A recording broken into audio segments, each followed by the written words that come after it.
but they see me as like a black kid, so they think I'm gonna like rob them or do something to them. Do you feel like people are a little bit racist towards you sometimes? Yes, sir. What's going on? Today, we're going to be talking to entrepreneurs in the streets of Miami. My name is Michael Barayev, and we're here to inspire the youth. So if you have not yet seen any of these questions, do me a favor, subscribe to the channel, and you'll see some amazing, amazing footage with us asking questions to the people in the streets of Miami and getting some amazing answers. So let's go, baby. Let's get some questions answered. Should people focus on where the money's at, or should they focus on where their passion is at? I think you should focus on where the passion is, because as they said, if you do what you love in your life, then you don't have to work one day in your life. Most people, they're passionate about like things that can't make them money. So how do they do that? Like, how can they make money and be passionate at the same time? Well, find something that you're passionate, and it can bring money. And it's not about the amount of money; it's about the level of happiness that you can. If you had a chance to be happy or to have a lot of money, which one would you pick? I think the happiness is more important than money. Why would you say that? Just curious. Because money can attract a lot of negative energy, and especially if it's a lot of money. It attracts some people who don't have really good interest.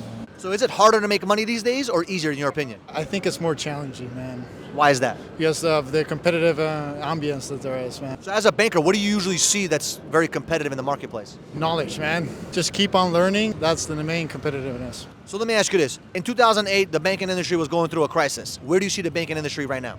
We're in a tough time. Risk indicators are crazy high, but there's a resilience in the financial industry. I think banks today have much more regulation to confront this situation, this crisis, and that's why we see that Silicon Valley Bank going down and Credit Suisse going down didn't affect the whole financial system, and we still have a pretty resilient system. So you went from medical field to digital marketing. Yes, sir. So what did you not like about the medical field? It was during COVID, so it was a lot of groundwork, a lot of hours, and just got burnt out after. What were you doing there? I worked for an urgent care company. So what is the toughest thing that you see in the medical industry right now? Impatience of people. Like I said, I worked at an urgent care industry, so people get really testy really quick. It's not always fun to deal with people who are in a bad mood, and especially after a long day. So what is one thing you learned about the medical industry as a whole? You got to be a people person. You got to be willing to work the long hours. You got to be willing to just sympathize with people and whatnot. If you can go back to 20 years old or 18 years old, would you go back into that field again or no? Absolutely. I worked for my dad, so it was great to work for him and help him out, especially during COVID. It was crazy. So. Is he an entrepreneur?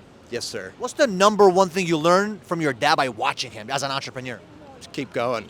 Keep going. Sometimes shit gets in the way and not a lot you can do, but there's always a way around it. What's going on so far? We had some amazing questions and amazing answers, as you guys have seen. We still got some more coming in. If you have not yet subscribed to the channel, do me a favor, subscribe to the channel, click the little notification bell so you know every single week we come at you with value videos and value content. Let's go! What do you do for work, boss? I work for a record label. What does your day look like?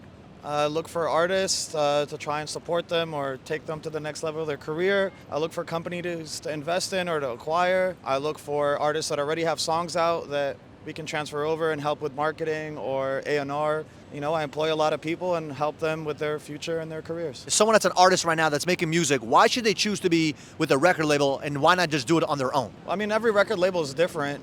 The difference between our record label and all the other ones is we're independent, which means we're a privately owned record label. So we don't have stakeholders. We don't have to answer to people. Our stock price doesn't change based on who we sign or what we do.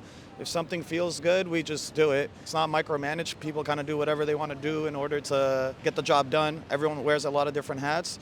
And also we're the only label that has offices in New York, LA, San Francisco, London, Lagos, and more to come, and they all operate under one business. What do you do for work? Sell candy. How long have you been doing it? Like for 3 months. And why'd you choose to sell candy? It's for my basketball team. So what's the one thing you learned about people so far? When I come and ask people for money and I got the candy in my hands, they be like, nah, man, I don't got nothing. Get away from me. And that made me feel like some type of way because I'm just like trying to hustle, you understand me? But they see me as like a black kid, so they think I'm gonna like rob them or do something to them. Do you feel like people are a little bit racist towards you sometimes? Yes, sir. And how old are you? 14. So you're 14 out there hustling candy. That man, hey, it's better than out here robbing or going to jail for some like stupid stuff. I respect that. Where do you see yourself at 18 years old? In a bike life crew named SC Bikes in New York. Show me a wheelie right now. I got you. Okay. So what has been the toughest thing you experienced in business you can share publicly? When an employee priced things improperly, so I thought we were making money each month, but we weren't because she priced it improperly and I didn't have the right checks and balances in place to catch it. So what is the one thing you learn about hiring and firing employees? Understand what you're looking for, and then you can know what to find. So you got to know, what do you want? So then you know what to actually ask questions about. Don't just hire someone you think they'll be good. You have to actually have a purpose behind what you're hiring. I love it. So when you're hiring someone, do you look for skill set or more character? It depends on the job. If it's a job that is more mundane and monotonous, it's character, integrity, just do they care?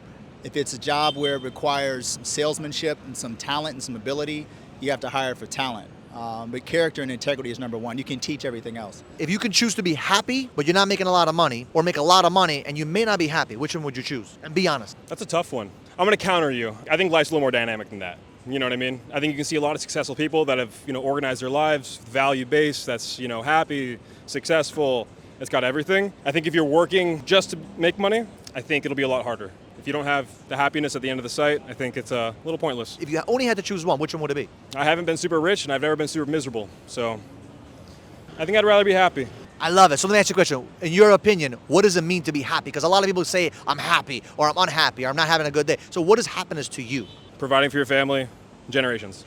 I love it. As you guys can see, we have some amazing questions with some amazing answers from the streets of Miami. If you have not yet subscribed to the channel so far, do me a favor, share this video and subscribe to the channel. We appreciate you guys a lot, and we'll see you guys in the next video.